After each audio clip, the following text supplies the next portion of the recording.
right, guys, welcome back. All right, so today, Genesis chapter 25 through 26.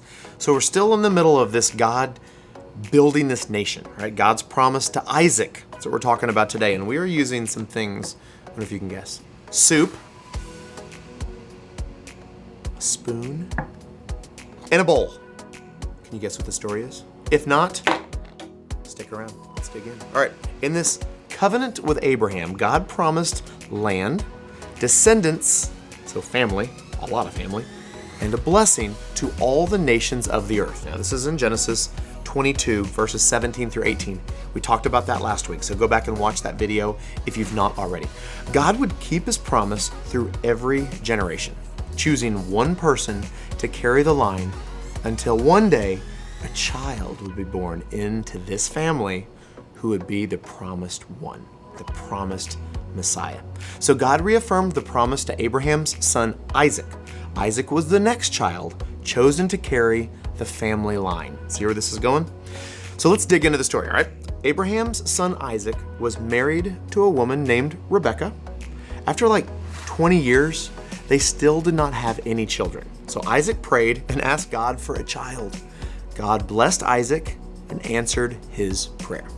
Now Rebekah became pregnant with twins, but the two babies fought inside of her belly, all right? And Rebekah was worried. Why is this happening, right? Rebekah asked God that question.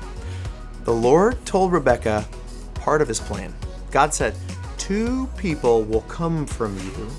They will grow up and have families who will be 2 separate nations.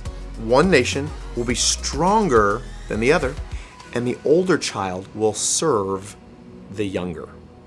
It's worth going back and rereading because that's interesting how God tells her exactly what's going to happen. All right, so when Rebekah's babies were born, the first brother was red looking and kind of hairy, all right? They named him Esau. The younger brother was born holding on to Esau's heel on his foot, all right? And they named him Jacob. When the boys grew up, they were completely different from one another, all right? Esau, the older brother, was a hunter, right? And the younger brother, Jacob, he liked to stay home and hang out and cook and do those types of things. So one day, Jacob was cooking a stew when Esau came home from the field. Now, they probably did not have cans because they wouldn't have can openers. That'd be weird. And I don't have a can opener either. So we'll just leave the stew here, which is ironically oysters.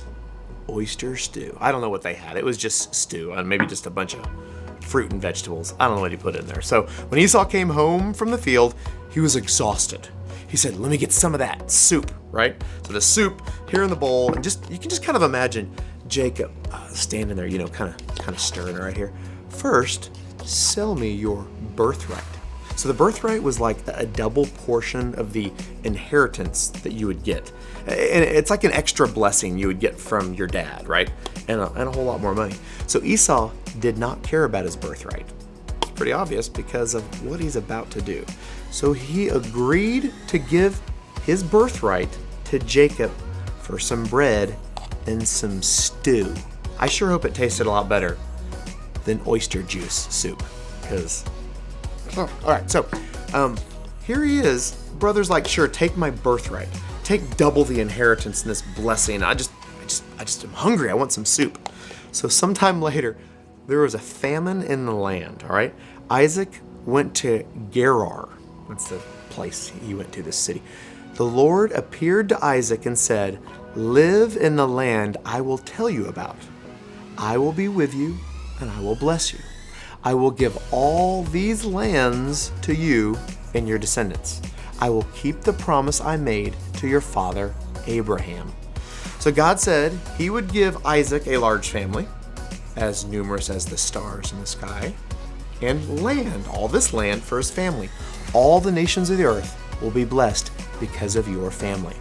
God said, I will do this because Abraham listened to me and kept my commands. So Isaac settled in Gerar. All right, so here's the connection. Soup, land, a family heading over here to this spot. How do we connect this back to Jesus? Well, it's something I love for us to do every week. So these kids don't just hear an Old Testament story, but kids, you, parents, we get a chance to connect it back to the promised Savior, Jesus. So God's covenant with Abraham continued to this next generation. Esau sold his birthright, giving Jacob the right to the wonderful blessings God promised to Abraham. Through Jacob's family, God would send the promised Savior, Jesus, to bring blessing and salvation to the world. Man, God is awesome, creative, and incredible. Thanks for sticking with us. We'll see you guys next week.